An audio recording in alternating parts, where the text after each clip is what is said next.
굿모닝 YTN 3부 이어갑니다. 어제 저녁 경기 성남시 분당 서현역 부근에서 20대 남성이 차를 몰고 인도로 돌진한 뒤 인근 백화점에서 퇴근길 시민들을 상대로 흉기를 휘둘렀습니다. 피의자는 현장에서 경찰에 붙잡혔는데 14명이 다쳐 치료를 받고 있습니다. 황보혜경 기자가 보도합니다.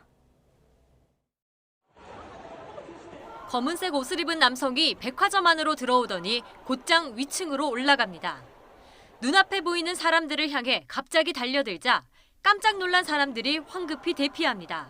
오후 6시 무렵 경기 성남시 분당구 백화점 안에서 23살 남성 최모 씨가 시민들에게 흉기를 마구 휘둘렀습니다. 모두 9명이 크게 다쳐 헬기 등을 타고 병원으로 옮겨졌습니다. 여성분이랑 남성분이 다 피 흘리고 쓰러지고 있으셔가지고 검은색 모자에 검은색 집업 같은 거 입고 그냥 칼 들고 도망가더라고요. 최 씨는 범행 직전 백화점 옆 도로에서도 일부러 교통사고를 내 행인 5명을 크게 다치게 한 것으로 조사됐습니다. 피의자는 차를 몰고 인도로 돌진해 이곳에 서 있던 행인들을 차로 친 뒤 바로 옆에 있는 백화점으로 들어가 시민들을 향해 흉기를 휘둘렀습니다. 최 씨가 교통사고를 낸 곳은 버스 정류장 옆이라 하마터면 더 큰 인명피해로 이어질 수도 있었습니다. 퇴근길 인파가 몰리는 곳이라 경찰 등에 90건이 넘는 관련 신고가 빗발쳤습니다. 경찰은 사건 발생 10여 분 뒤 최 씨를 현장에서 체포하고 구체적인 범행 동기 등을 조사하고 있습니다. 앞서 지난달 21일 서울 신림역 부근에서도 33살 조선이 묻지마 흉기 난동을 일으켜 1명이 숨지고 3명이 다쳤습니다. YTN 황보혜경입니다. 윤희근 경찰청장은 경기 분당 AK플라자 백화점 인근에서 발생한 고의적 교통사고 또 흉기 난동 사건을 사실상 테러라고 규정하고 대책을 강화하겠다고 밝혔습니다.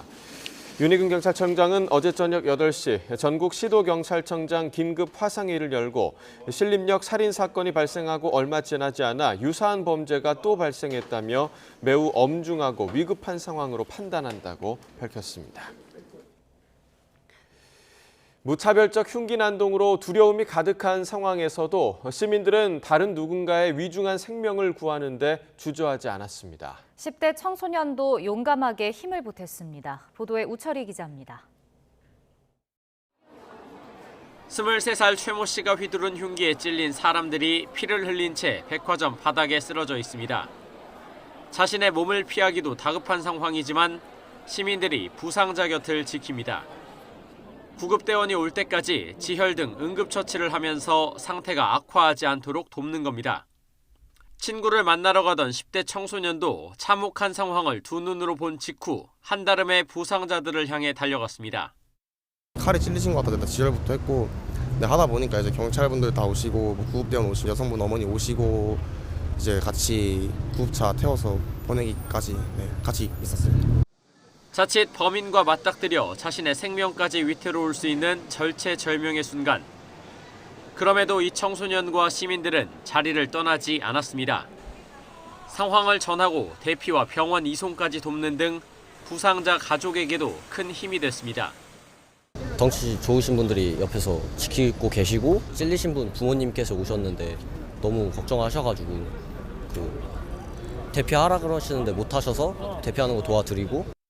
많은 부상자 발생에도 위험을 알리는 재난 문자 한 통 없었다는 비판이 나오는 상황. 시민들은 위험을 무릅쓰고 서로를 보듬었습니다. YTN 우철입니다. 경기 성남 분당에서 흉기 난동이 발생한 가운데 인근에서 비슷한 범행을 저지르겠다는 예고성 글들이 온라인을 통해 퍼져 경찰이 수사에 나섰습니다. 논란이 된 글에는 오늘 오후 6시에서 밤 10시 사이 성남시 오리역 부근에서 흉기를 휘두르겠다며 최대한 많은 사람을 살해하겠다는 내용이 담겼습니다. 또 다른 글에는 흉기 사진과 함께 오늘 서현역에 20명을 찌르러 가겠다는 내용이 적혔습니다. 이 밖에도 익명으로 서울 강남과 잠실 등 유동인구가 많은 지역에서 강력범죄를 저지르겠다고 예고하는 글들이 잇따라 게시된 뒤 SNS를 통해 퍼지고 있습니다.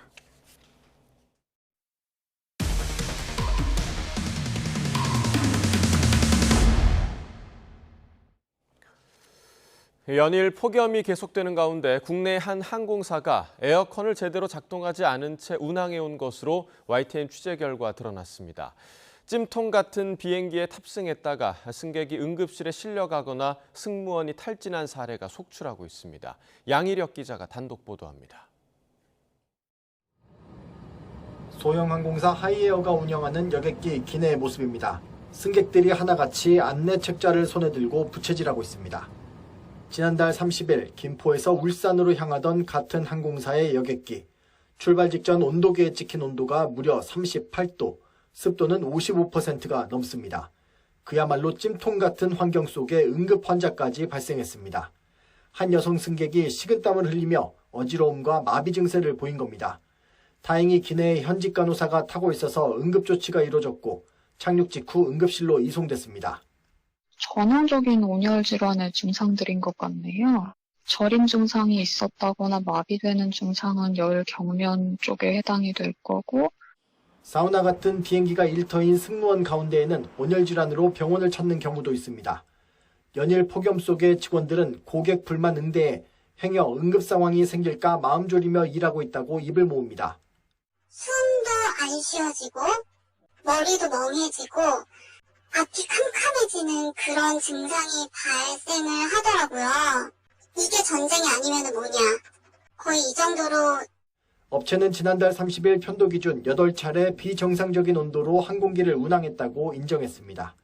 현재는 운항 중인 항공기 석 대 모두 점검을 완료해 에어컨 관련 결함을 해소했다고 설명했습니다. 하지만 업체 측 해명에도 어제 한 항공기 내부 온도가 또다시 37도까지 치솟아 승객과 승무원들이 더위에 몸을 맡겨야 했습니다. YTN 양일혁입니다.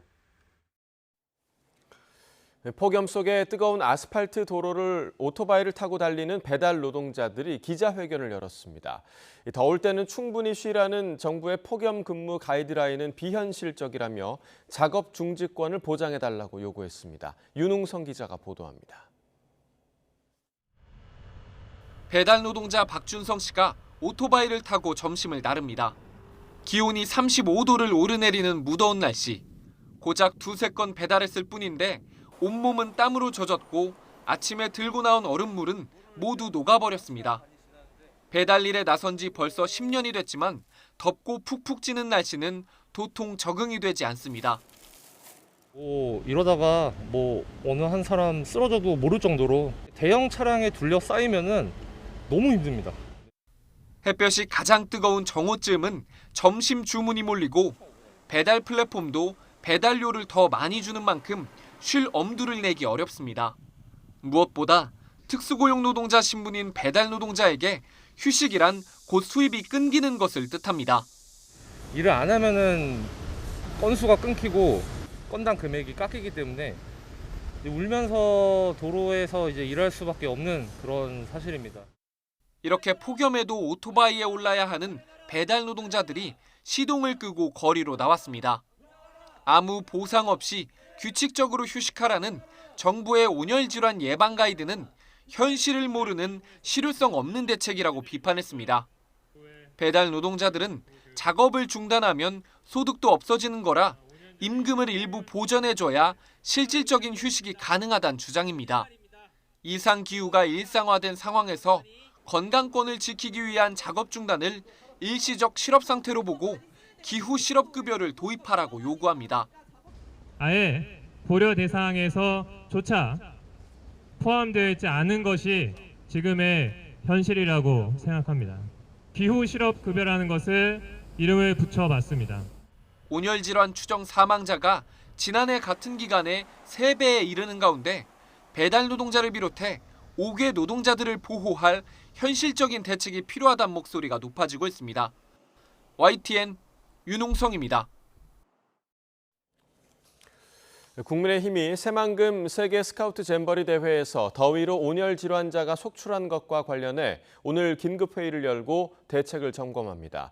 긴급회의에선 국민의힘 윤재옥 원내대표와 여성가족위원회 등 5개 상임위 소속 여당 간사들이 정부로부터 잼버리 대회에서 발생한 폭염 피해 등을 보고받고 대책을 논의할 예정입니다.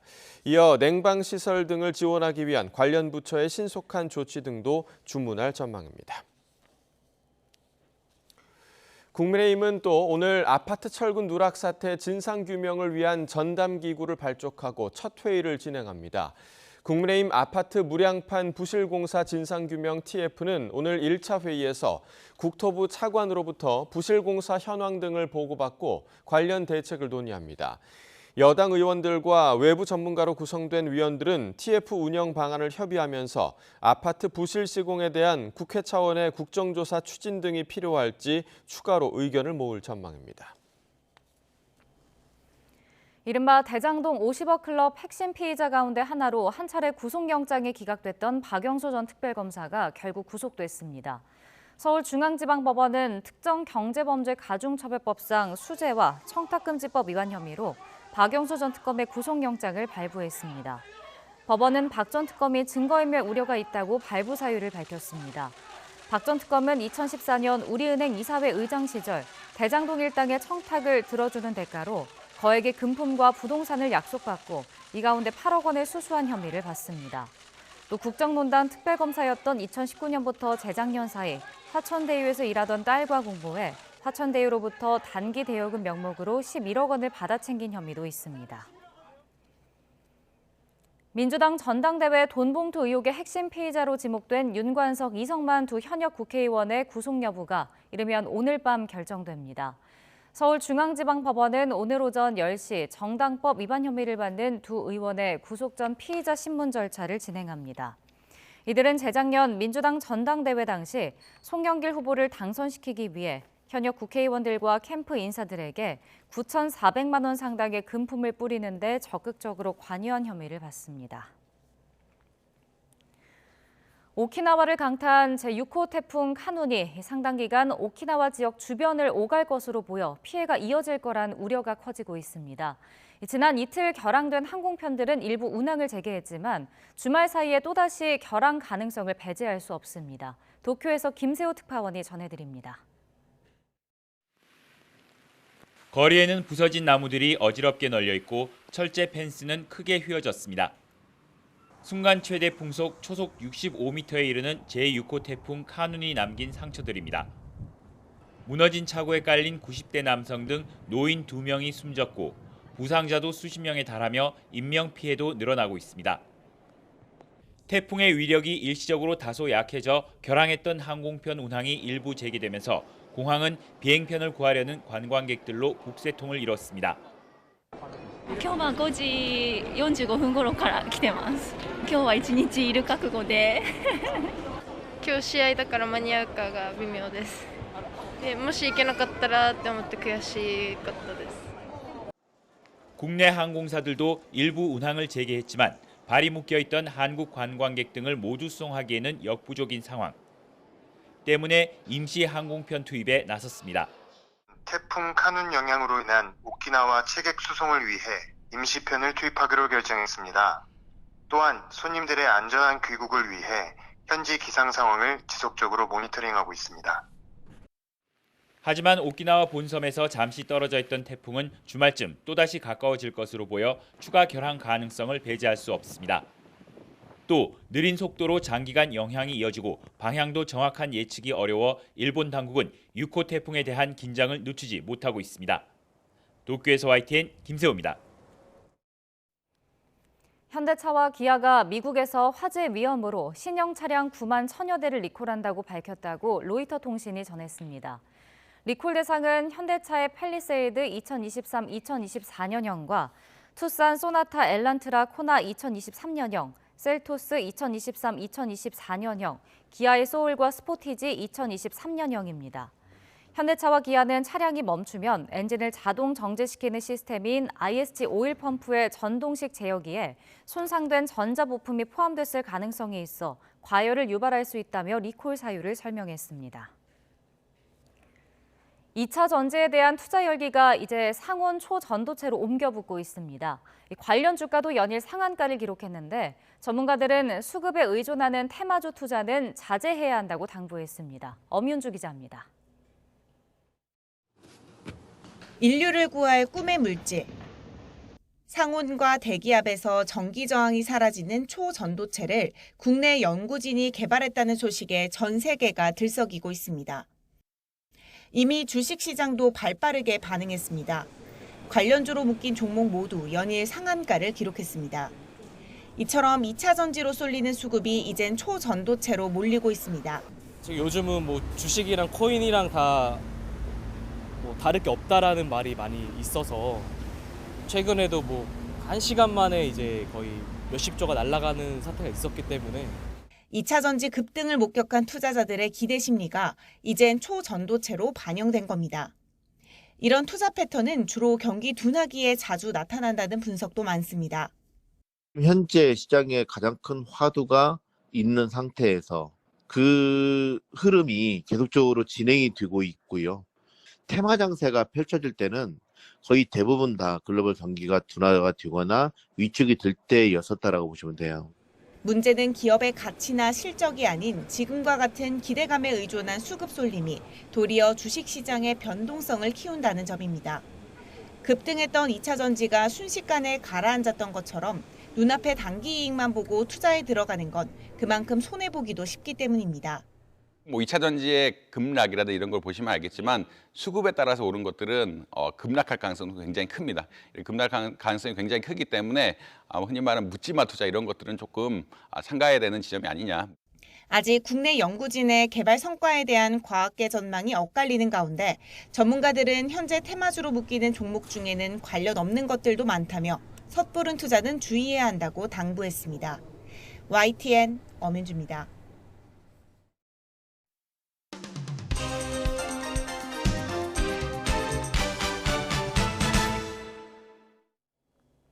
네, 8월 4일 금요일입니다. 오늘 아침 신문은 어떤 소식 다뤘는지 짚어보겠습니다. 이현웅 아나운서가 정리해왔습니다. 어서 오십시오. 안녕하십니까? 네. 자, 오늘 첫 번째 기사부터 보겠습니다. 먼저 동아일보인데요. 자, 얼마 전에 또 그 BNK 경남은행에서 수백억 원 횡령 사건이 발생을 했는데 해가 갈수록 지금 횡령 금액이 더 늘어나고 있나 봐요. 그렇습니다. 네. 이 오른쪽 그래프에도 나와 있는데요. 금융감독원의 자료를 보면 지난 2018년부터 횡령 사건 금액이 꾸준히 늘고 있는 것으로 나타났습니다. 특히 작년에는 우리은행에서 약 700억 원대 횡령이 발생하면서 연간 1,000억 원을 넘어섰고요. 또 올해도 말씀해 주신 것처럼 BNK 경남은행을 포함해서 7월까지만 횡령 금액이 600억 원에 육박했습니다. 네, 사실 이 갈수록 줄어야 할 횡령액이 되레 늘고 있다니까 참 문제가 아닌가 생각이 드는데 왜 이렇게 허술한 건가요? 네, 가장 먼저 은행의 허술한 내부 통제가 지적됩니다. 이번에 경남은행 건 역시도 고위험 업무에 대한 직무 분리, 또 거액 입출금 점검 등 원칙이 제대로 지켜지지 않은 것으로 드러났습니다. 한 금감원 관계자의 말을 들어보면요. 은행들이 영업 실적은 최우선으로 신경을 쓰는 반면에 내부 통제는 성과 지표로 들어가지 않다 보니까 후순위로 밀린다고 진단하고 있었습니다. 또 한 시중은행 전직 간부는 은행의 감사 담당자의 경우 임기 이후 연임 여부를 신경 쓰느라 엄격한 감사를 진행하기 힘든 상황이라고 했습니다. 전문가들은 현재 제재 수위가 상대적으로 낮다는 점도 문제로 지적하고 있었는데요. 내부 통제에 대한 경각심을 키우기 위해서 금융사의 최고 경영자 CEO에게 횡령 사건에 대한 책임을 명확히 해야 할 필요가 있다고 주장하고 있었습니다. 네, 결국 뭐 각자가 해야 할 일을 제대로 하지 않아서 생긴 일들이 굉장히 좀 많은 것 같은데 금융기관이 갈수록 국민들의 신뢰를 잃어가는 것 같아서 좀 우려스러운 마음이 듭니다. 자, 다음 기사 보겠습니다. 자, 한겨레 기사인데요. 급발진 의심 신고가 굉장히 좀 많다. 이런 얘기 주변에서 좀 많이 듣곤 하는데 관련해서 좀 제도가 개선될 방침이라고요? 그렇습니다. 네. 뭐 중간에 표로도 나와 있지만 적게는 15건부터 또 많게는 50여 건까지 국내 자동차 급발진 의심 신고는 매년 또 꾸준히 들어오고 있습니다.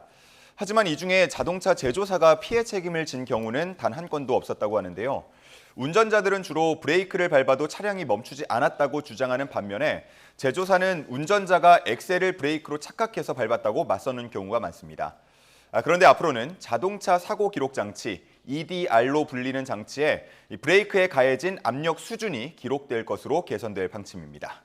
네, 그동안은 그 EDR에 브레이크가 작동됐다, 안 됐다 정도로만 기록이 됐었는데 이제는 얼마나 브레이크를 3개 밟았는지도 기록이 되는 거네요. 맞습니다.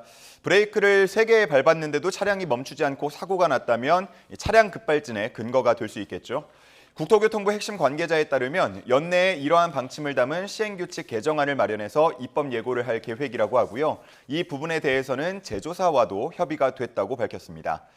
이 계획대로라면 내년쯤 개정이 완료되고 또 제조사와 조율해서 실제 출시하는 차량에 언제부터 적용할지 결정할 것으로 보입니다. 네, 그동안 이 급발진 사고의 원인을 운전자에게 입증하도록 한 점도 좀 문제로 지적이 됐었는데 제도가 개선이 되면 책임 소재를 좀 가리기 수월해질 것 같습니다. 자, 다음 기사 보겠습니다.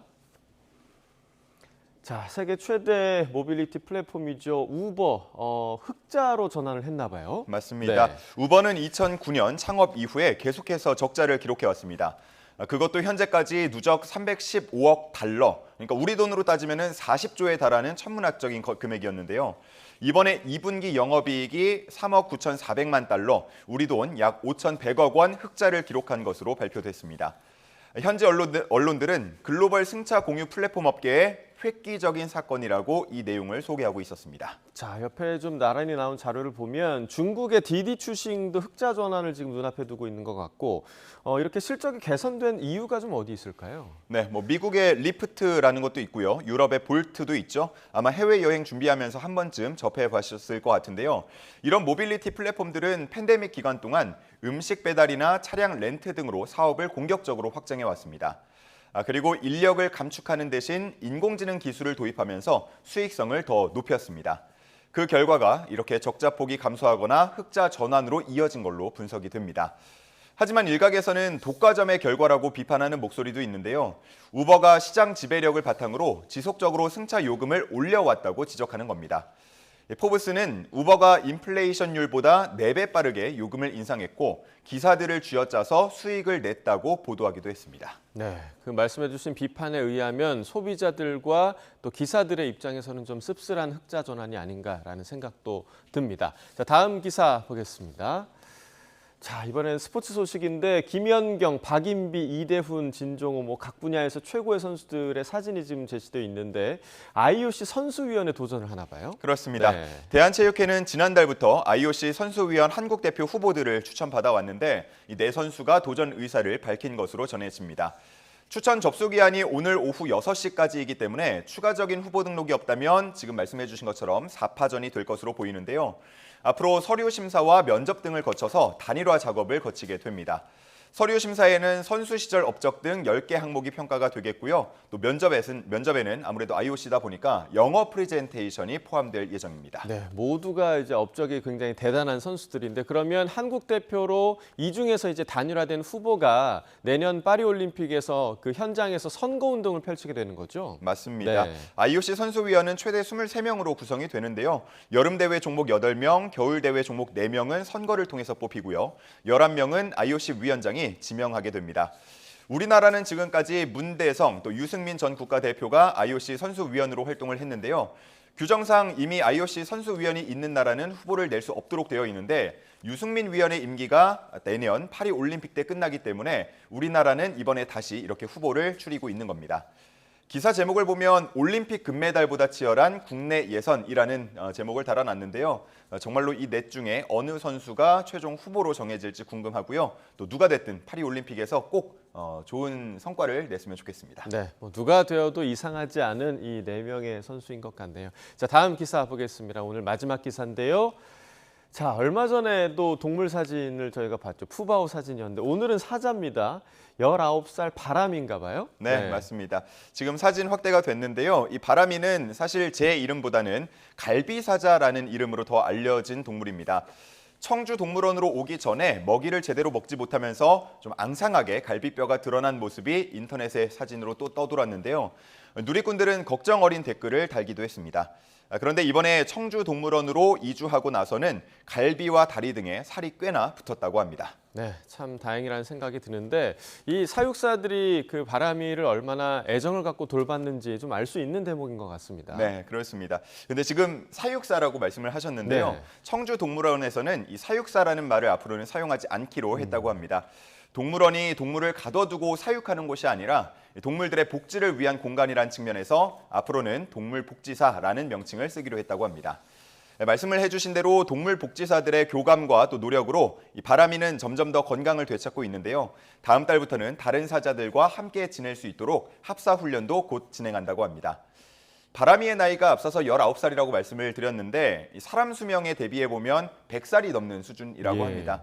뭐 이런 나이를 생각해 보면 거처를 옮기거나 또 새 친구를 사귀는 일은 쉽지 않을 것 같은데 우리 바람이가 좀 잘 따라줬으면 좋겠고요.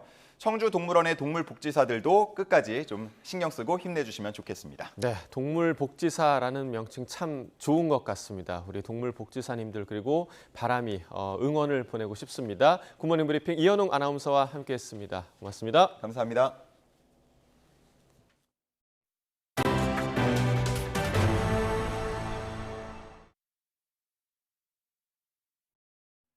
네, 2020년 대선 뒤집기 시도 혐의로 세 번째 기소된 트럼프 전 미국 대통령이 워싱턴 DC에 있는 연방 법원에 출석했습니다.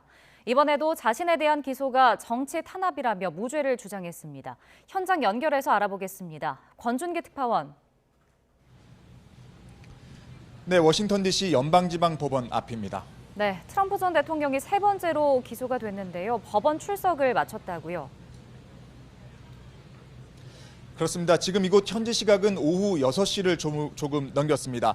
트럼프 전 대통령은 오후 4시가 안 돼서 이 법정에 나와서 1시간도 안 돼 첫 출석을 마쳤습니다. 이미 1시간 전쯤 기소 인부신문, 그러니까 자신에 대한 혐의를 인정하는지 묻는 첫 재판 절차를 끝낸 겁니다. 법정에선 트럼프 전 대통령은 2020년 대선 결과 뒤집기를 시도했다는 자신의 혐의를 전면 부인했습니다. 법원에 출석하는 길에도 트럼프 전 대통령은 자신의 SNS에 부정 선거 결과를 항의했다는 이유로 기소됐다며 이번 사건이 정치 탄압이라고 주장했습니다. 또 부패한 바이든 행정부가 사법 시스템을 무기화하고 있다고 비판하기도 했습니다. 트럼프 전 대통령은 돌아가는 비행기에 타기 전에 오늘은 미국의 아주 슬픈 날이라고 말했습니다. 네, 그렇다면 오늘 법원 앞의 분위기는 어땠습니까? 네, 이곳 법원 앞은 하루 종일 분주했습니다. 미국 국내외 취재진이 장사진을 쳤고 도로에는 언론사 중계차가 빼곡하게 들어섰습니다. 또 법원 주변에는 어젯밤부터 철제 펜스가 쳐졌고 곳곳에 경찰력도 배치가 됐습니다. 아침부터 트럼프 지지자와 트럼프를 비판하는 시민들이 나와서 각자 목소리를 냈지만 대규모 시위는 없었고 돌발 상황도 발생하지 않았습니다. 시민들의 목소리 직접 들어보시죠. Wanted to witness the election interference firsthand so I don't have to get it from the news, the fake news. You know, enough is enough. You know, this is America. You can't get away with the shit he's gotten away with. And let's hope he does his time. 네, 트럼프 전 대통령이 넉 달 만에 세 번째 기소가 된 건데 이번 사건이 가장 치명적일 것으로 보인다고요? 그렇습니다. 앞선 두 차례 기소는 각각 성추문 입막음 사건과 기밀 문건 유출 사건이었습니다. 사건 성격으로 보면 트럼프 개인의 도덕성과 대통령으로서의 업무 윤리와 관련됐다고 볼 수 있습니다. 반면 이번 대선 뒤집기 시도 사건은 미국 사회의 근간인 민주주의 그 자체에 대한 공격이기 때문에 법조인들은 앞선 두 기소 사건보다 훨씬 더 엄중하다고 보는 겁니다. 트럼프 전 대통령 변호인 측은 대선 불복 발언도 표현의 자유라고 주장하고 있습니다. 하지만 트럼프 때 법무장관을 지낸 빌 반은 트럼프가 대선에서 패배한 걸 알고도 결과를 뒤집으려 했다며 트럼프 변호인 측 주장을 반박했습니다. 네, 내년 11월에 이제 미국 대선이 있는데 트럼프 전 대통령이 만약 유죄를 선고받으면 이 출마하는 데는 차질이 없는 겁니까? 네, 트럼프 전 대통령에게 유죄 선고가 내려지거나 심지어 감옥에 있더라도 출마에는 문제가 없습니다. 옥중 출마도 가능하다는 얘기입니다.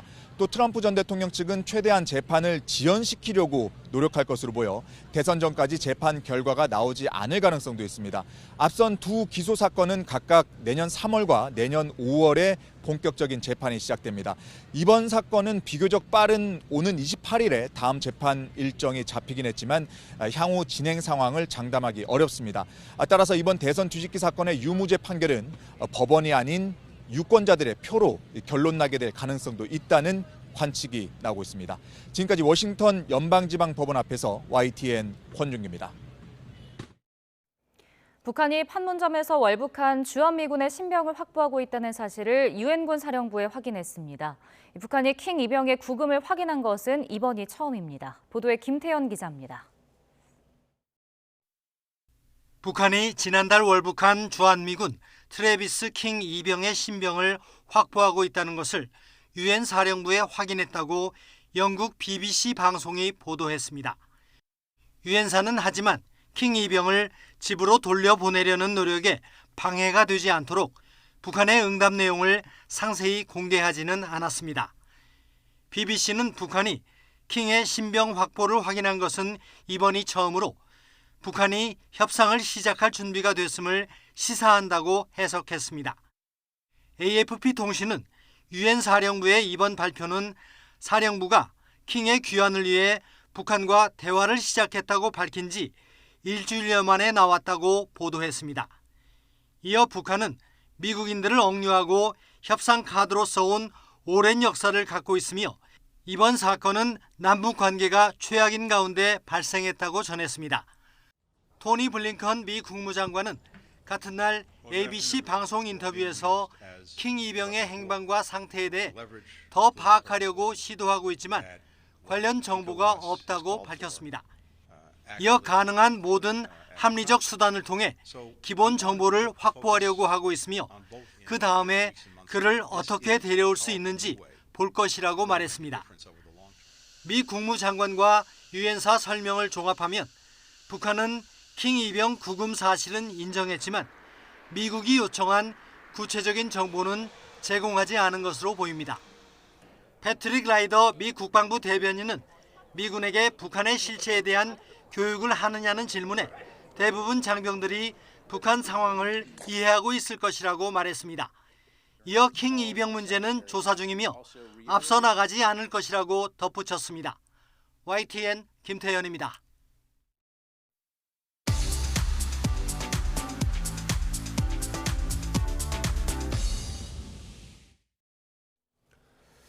경제 소식을 빠르고 친절하게 전달해 드립니다. 오늘 굿모닝 경제는 주원 현대경제연구원 경제연구실장과 함께하겠습니다. 어서 오세요. 네, 안녕하십니까.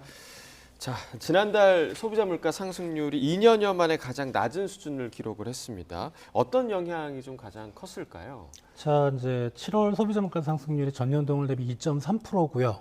예. 한국은행의 물가 안정 목표치가 2%니까 이제 금리 인하를 기대해도 되는 거 아닌가? 이제 이런 생각이 들 정도로 상당히 좀 떨어졌는데 예. 사실 이제 떨어진 내용을 보면 어떤 시장의 좀 과잉 수요 이런 게 떨어졌다라기보다는 외부에서 들어온 게 많았던 것 같습니다. 특히 이제 석유류 가격, 우리가 이제 뭐 주유소에서 기름 넣는 거 그 가격이 1년 전보다 26% 정도 떨어졌거든요. 예. 이게 1985년 1월 이후에 월 단위로는 최대 감소폭입니다. 그러니까 그 기여도가 1.5%포인트니까 만약에 석유류 가격이 떨어지지 않았더라면 소비자 물가 상승률이 2.3이 아니고 3.8%가 됐을 겁니다. 그 정도로 상당히 좀 컸었다고 보입니다. 네. 또 최근에 보면 3개월 사이에 국제유가가 좀 높은 수준을 보이고 있잖아요. 이러면 이제 하반기 더 뒤로 갈수록 물가에 영향 주는 건 아닌가요? 예, 그렇죠. 지금 소비자 물가 상승률이 전달에 6월에도 2%대, 그리고 이번 달에 7월에도 더 낮아졌고, 미국도 소비자 물가 상승률이 상당히 낮아졌잖아요, 최근에. 두 나라 다 공통적으로 보면 물가 상승률을 낮추는 가장 주된 요인이 석유류 가격입니다. 네. 그러니까 국제 유가가 절대적으로 작용을 했던 것 같고요. 근데 이게 이제 지금 최근에 국제 유가가 3개월 사이에 좀 많이 올랐거든요. 네.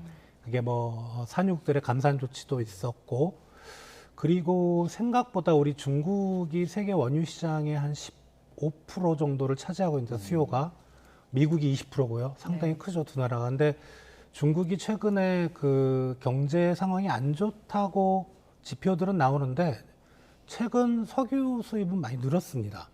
그래서 약간 좀 배치되는 측면이라 이제 그런 것 때문에 유가가 좀 많이 올랐는데 이 두 나라가 이제 국제 유가에 대한 민감도, 미국도 그렇고 우리도 그렇고 상당히 높은데 이제 국제 유가가 오르면 시차를 두고 석유류 가격에 영향을 미칩니다. 그러면 이번 달은 아니겠지만 뭐 다음 달이나 다다음 달 석유류 가격이 다시 올라가면서 물가 상승률이 높아지는 게 아닌가, 이렇게 지금 나오고 있는 상황입니다. 네.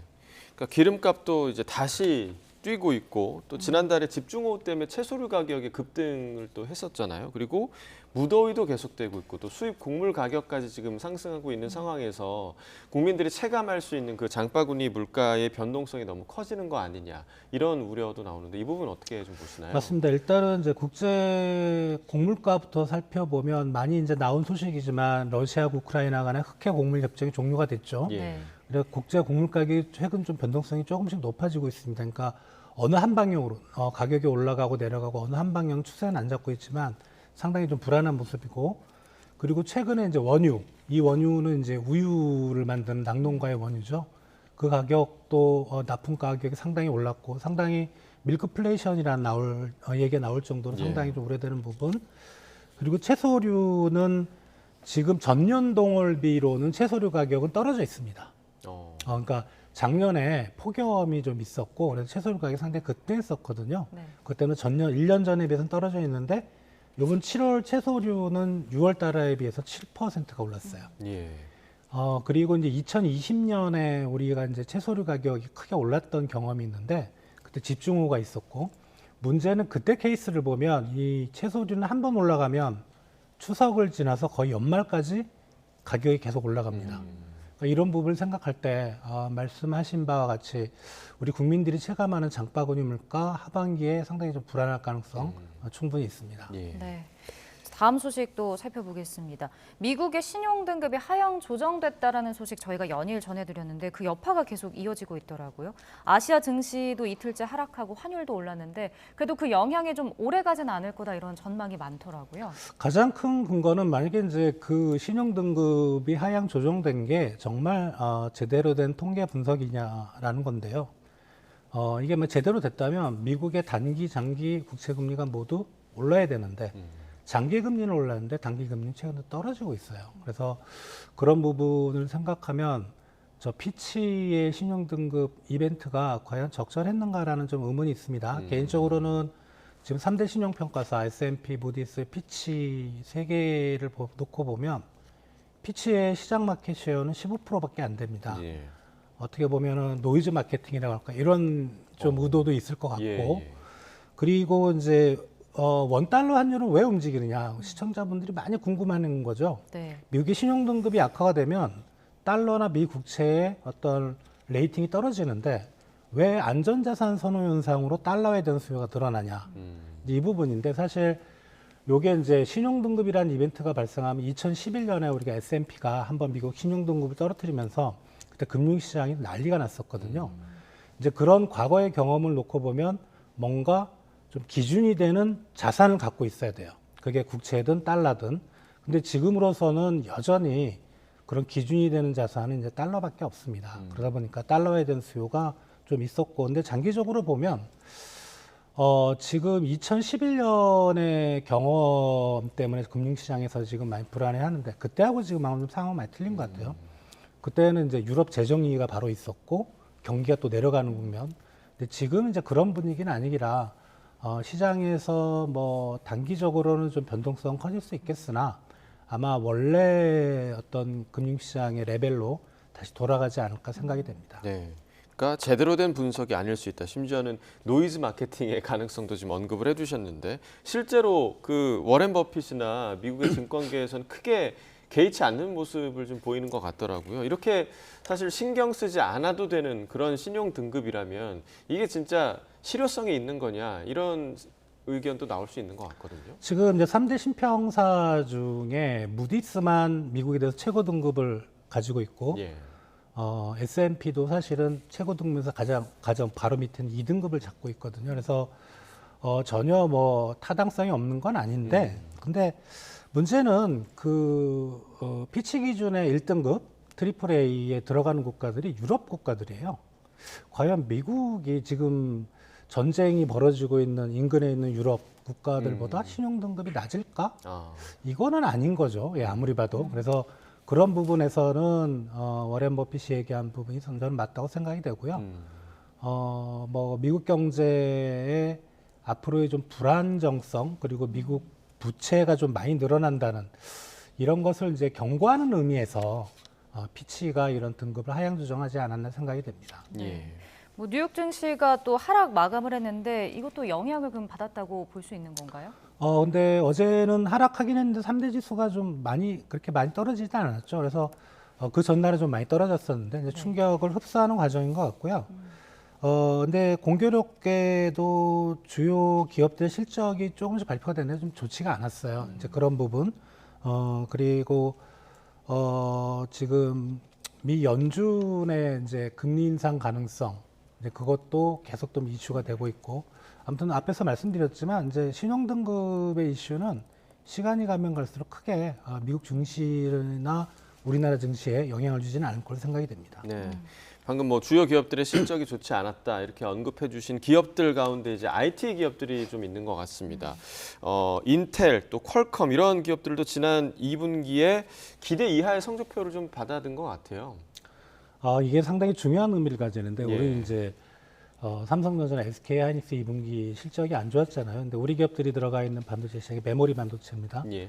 메모리 반도체가 뜨기 위해서는 앞에 이제 비메모리 쪽이 먼저 좀 떠줘야 되는데 그게 이제 지금 보고 계신 인텔과 퀄컴이라고 보시면 되는데 예. 저쪽 실적이 안 좋다면 이제 우리 메모리 반도체 향후 실적도 어떻게 보면 우리 메모리 반도체 기업들의 선행지표 역할을 할 수가 있거든요. 그렇다면 우리 하반기에 반도체 시황이 좋아질 거라고 많이 얘기하는데 2분기, 1분기가 바닥인 건 저도 동의를 하겠는데 저런 분위기라면 좋아지더라도 우리가 크게 기대는 못하는 게 아닌가 그렇게 생각이 됩니다. 네. 그러니까 우리 경제 불확실성도 좀 커질 수 있다 이렇게 보시는 거죠? 우리 반도체 기업들이 우리 한국 경제 전체를 대변하지는 않지만 사실 수출과 설비 투자에 한 20%씩 담당하고 있거든요. 근데 그런 쪽의 상황이 하반기에도 좋지 않다. 이렇다면은 우리 금융시장도 그렇고 한국의 실물 경제도 그렇게 좋아지진 않을 걸로 생각이 됩니다. 예, 하반기 경기 반등을 보장할 수 없다. 이런 의견을 내주셨습니다. 네, 오늘 굿모닝 경제 여기까지 듣겠습니다. 주원 실장과 경제 이야기 나눠봤습니다. 고맙습니다.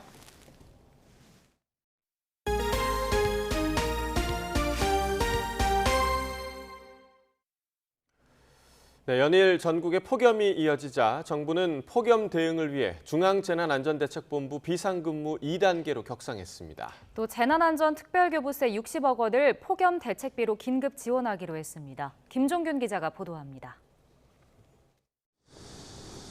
전국적으로 폭염특보가 발령된 가운데 앞으로 사흘간 하루 최고 체감 온도가 35도 이상인 특보구역이 108곳이 넘을 것으로 예보되고 있습니다. 이처럼 중대본 2단계 격상 요건이 충족되자 행안부는 곧바로 2단계를 가동했습니다. 폭염 대응으로 중대본 2단계가 가동되는 것은 이번이 처음입니다. 행안부는 또 폭염 대책비로 재난안전특별교부세 60억 원을 지원합니다. 17개 시도에는 30억 원을 긴급 교부하는데 쪽방 주민, 노숙인 등 취약계층을 위해 사용됩니다. 이와 별도로 새만금 세계 스카우트 잼버리가 안전하게 진행될 수 있도록 전북에 30억 원을 지원합니다. 잼버리 온열 환자 예방대책 등을 위해 적시 쓸 수 있도록 했습니다. 행정안전부도 잼버리 행사장 내 폭염 저감 시설을 추가 설치하고 폭염 예방 물품을 지원할 수 있도록 특교세 30억 원을 전라북도에 즉시 교부하겠습니다. 앞서 행안부는 지난 1일 폭염 위기 경고 수준도 가장 높은 심각 단계로 올렸습니다. 2019년 이후 4년 만입니다. 중대본은 아울러 관계부처에 폭염 피해 예방에 최선을 다해달라고 당부했습니다. 이 밖에 유치원과 각급 학교도 개학 시기 조정, 돌봄 대책 마련 등을 적극 검토할 것을 요구했습니다. YTN 김준길입니다. 송두환 국가인권위원장이 권고한 지 1년이 지나도록 정부가 제4차 국가인권정책 기본계획, 이른바 인권 NAP를 세우지 않았다며 조속히 수립하라고 촉구했습니다. 송 위원장은 어제 성명을 내고 인권위는 지난해 8월 향후 5년 동안 시급히 개선해야 할 100대 핵심 과제를 선정해 제4차 인권 NAP에 반영하도록 대통령에게 권고했으나 수립되지 않았다고 지적했습니다. 인권 NAP는 기본적인 인권을 보호하고 향상하기 위한 중요한 수단인 만큼 우리 사회의 정책적 개선이 시급한 인권 문제를 해결하기 위해 조속한 수립이 필요하다고 강조했습니다. 오송 참사 유가족협의회가 어제 청주지방검찰청 앞에서 기자회견을 열고 충북도지사와 청주시장 그리고 행정중심복합도시 건설청장을 고발했습니다. 유가족협의회는 이번 참사는 명백한 중대시민재해라며 부실한 임시제방을 설치한 행복청과 도로통제 권한을 지녔지만 대응하지 않은 충청북도 그리고 미호천 범람 위기 상황을 인지하고도 방치한 청주시가 이번 참사에 책임을 져야 한다고 밝혔습니다. 이어 징계와 같은 형식적인 인사조처로 단순히 꼬리 자르기에 그쳐서는 안 된다고 강조했습니다. 이주호 부총리 겸 교육부 장관이 교권 침해를 막으려면 제도 개선과 함께 학부모 인식 개선이 이루어져야 한다고 강조했습니다. 이 부총리는 어제 교권 회복과 보호를 위한 학부모 간담회를 열고 교육은 학생과 학부모, 교사 등 교육 3주체의 권한과 책임이 조화롭게 존중될 때 바로 설 수 있다며 이같이 말했습니다. 이어 학부모들의 의견을 반영해 이달 말까지 교사의 구체적인 생활지도 범위를 명시한 고시를 발표하고 2학기부터 적용하겠다고 밝혔습니다. 여름철 체중 감량이나 근육 강화에 효과가 있다고 알려진 해외 직구 식품에서 위해 성분이 발견돼 국내 반입이 차단됐습니다. 식품의약품안전처는 국내외 온라인 쇼핑몰에서 판매하는 해외 직구 식품 중 위해 성분 함유가 의심되는 제품 100개를 기획 검사한 결과 58개 제품에서 국내 반입이 차단된 원료와 성분이 확인됐다고 밝혔습니다. 국내 반입이 차단된 제품은 체중 감량 효과 표방 제품 15개, 근육 강화 효과 표방 제품 18개, 가슴 확대 효과 표방 제품 25개입니다. 오는 9월 개막하는 항저우 아시안게임에서 우리나라 선수단의 첫 금메달 소식을 전해줄 유력한 종목은 바로 근대 5종입니다. 아시아 최강의 실력을 앞세워 남녀 개인 단체전에 걸린 4개 금메달을 휩쓸겠다는 각오입니다. 보도에 허재원 기자입니다. 새벽 안개가 채 거치지도 않은 오전 5시 30분. 근대 5종 대표팀이 경북 문경의 아침을 깨웁니다.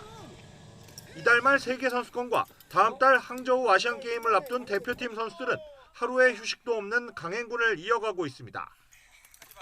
새벽 육상과 사격 훈련에 이어 오전에는 수영장에서 구슬땀을 흘리고 오후에는 쉴 틈도 없이 승마와 펜싱 훈련을 소화하고 야간 체력 훈련까지 모두 마쳐야 긴 하루가 마무리됩니다.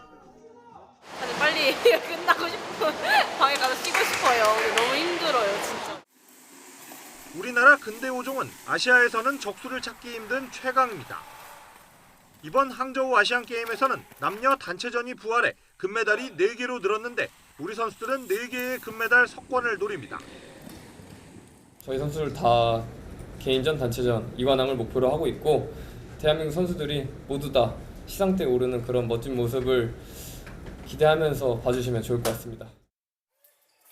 아시안게임 개막식 다음 날인 9월 24일 오전 10시 여자부 결승전이 열리기 때문에 우리 선수단의 첫 금메달 소식을 전해줄 것으로 기대됩니다.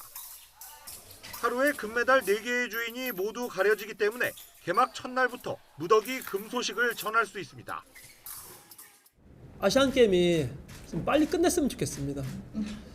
너무 힘들어서 하루 한 9시간 이상 지금 훈련을 하고 있는데 우리 대표팀은 아시안게임에 앞서 이달 말 세계선수권에 출전해 내년 파리올림픽 출전권 획득에 도전합니다. YTN 허재원입니다. 여자 축구대표팀이 호주 뉴질랜드 월드컵 조별리그에서 세계 2위 독일과 1대1 무승부를 기록했습니다. 전반 6분 조소연이 선제골을 넣었지만 전반 42분 독일 알레산드라 포프에게 동점골을 허용했습니다. 1부 2패로 조 최하위에 머문 대표팀은 16강 진출에 실패했습니다. 독일도 콜롬비아와 모로코에 밀려 대회 사상 최초로 16강에 진출하지 못했습니다. 미국 전기차 업체 테슬라가 주행거리를 속였다며 소비자들에게 집단 소송을 당했습니다. 실제 주행 가는 거리가 광고보다 훨씬 짧았다는 건데 테슬라는 이 밖에도 이미 여러 건의 집단 소송에 휘말려 있습니다. 보도에 이상순 기자입니다. 모델 Y 등 테슬라 차주 3명이 캘리포니아주 북부지방법원에 지난 2일 집단 소송을 제기했습니다.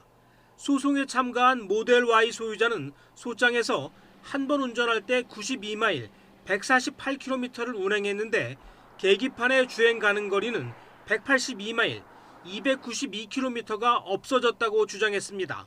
소비자에게 광고한 주행거리가 실제보다 2배나 뻥튀기 됐다는 겁니다. 소송 참가자들은 테슬라가 정직하게 주행 범위를 광고했다면 테슬라 모델 차량을 사지 않았거나 비용을 훨씬 더 적게 냈을 것이라고 밝혔습니다. 그러면서 테슬라의 모델 3와 모델 S, 모델 Y, 모델 X 차량을 구입한 모든 사람을 대표하기 위한 집단 소송 지위를 구한다고 덧붙였습니다. 이번 소송은 지난달 27일 테슬라가 주행거리와 관련한 민원을 무마하기 위한 조직을 비밀리에 꾸려왔다는 의혹이 나온 이후에 제기됐습니다. 로이터 통신은 테슬라 차량의 광고와 실제 주행거리가 다르다는 민원이 급증하면서 테슬라가 지난해 여름 라스베이거스에 전환팀이라고 하는 민원 전담팀을 조직했다고 보도했습니다. 전환팀은 주행거리 관련 민원으로 서비스 센터를 찾으려는 차주들이 많이 늘어나면서 고객들의 예약 취소가 주된 임무라고 로이터는 설명했습니다. 소식통은 관리자들이 직원들에게 고객의 예약을 취소할 때마다 약 $1,000를 절약하고 있다고 말했다고 전했습니다. 또 CEO인 일론 머스크의 지시에 따라 10년 전부터 배터리 완전 충전 시 주행할 수 있는 거리의 추정치를 높이는 알고리즘을 사용했다고 덧붙였습니다. 테슬라는 지난해 9월에는 자율주행 기술에 대해서도 완전히 작동하는 또는 곧 그렇게 될 것이라고 속였다며 소송을 당한 데 이어 자율주행 보조 기능 장치인 오토파일럿의 오작동 문제로도 피소된 바 있습니다. YTN 이상순입니다. 네, 지금 들어온 소식 먼저 전해드리겠습니다. 분당 서현역 흉기 난동 사건과 관련해 피의자가 분열성 성격 장애 진단을 받았다고 경찰이 밝혔습니다. 경찰은 피해망상을 포함해서 정신적 질환에 따른 범행을 한 것으로 추정된다고 덧붙였습니다. 또 범행에 사용된 흉기 2점은 전날에 피의자가 대형마트에서 미리 구입한 것으로 확인이 됐습니다. 경찰은 오늘 중에 피의자를 추가 조사해서 범행 경위나 동기를 수사하고 또 구속영장을 신청할 예정이라고 밝혔습니다. 또 피해자 중에서 현재까지 사망자는 없지만 14명 중에서 현재 2명이 위중한 상태라고 밝혔습니다. 관련해서 추가 소식이 들어오면 다시 한번 전해드리겠습니다.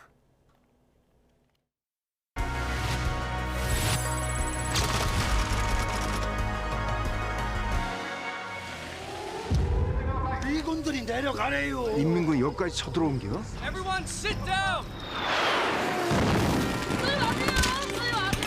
무슨 일이 있었는지 사람들한테 얘기해.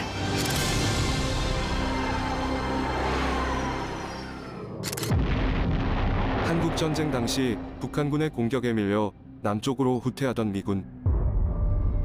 충북 영동 임계리와 주곡리 주민 500여 명이 미군을 따라 피난길에 올랐다. 그러던 중 갑자기 미국 지상군과 전투기가 피난민을 무차별 공격하기 시작했다. 여기 갖다 놓고는 또 따닥거리고 여기서 싸고 비행기가 이렇게 내려다보고 싸고 폭을 쏴서 도망가는 사람이 맞아 죽는 거예요. 피난민 내 북한군 잠입을 우려한 미군의 총격은 나흘간 이어졌다. 반세기 동안 묻혀있던 이 사건은 미국 AP통신의 보도로 전 세계에 알려졌고 한미 공동조사단은 노글리 사건이 미군의 인권침해 사건임을 인정하나 사격 명령과 고의성은 발견하지 못했다고 발표했다. 하지만 2006년 당시 피난민 총격을 허용한 한국과 미국의 회의 문건이 뒤늦게 공개됐다.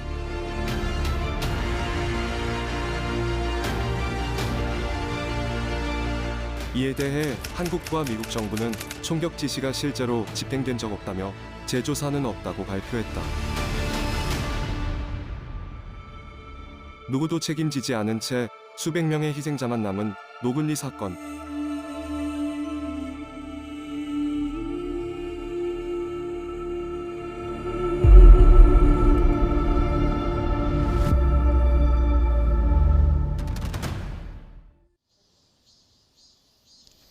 주말을 앞둔 오늘도 극심한 폭염이 계속되겠습니다.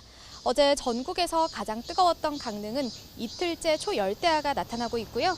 한낮에도 38도까지 치솟아 어제만큼 덥겠습니다. 서울도 한낮에 35도까지 올라 찜통더위가 기승을 부리겠습니다. 온열 질환에 걸리지 않도록 건강관리 잘해주시기 바랍니다. 오늘도 충청 이남에 계신 분들은 외출하실 때 작은 우산 하나 챙기시는 게 좋겠습니다. 대체로 맑은 하늘이 함께하겠지만 오후에는 대기가 불안정해지면서 기습적인 소나기가 지나겠는데요. 비의 양은 5에서 60mm가 되겠고 일부 지역은 벼락과 돌풍을 동반한 호우 가능성이 있겠습니다.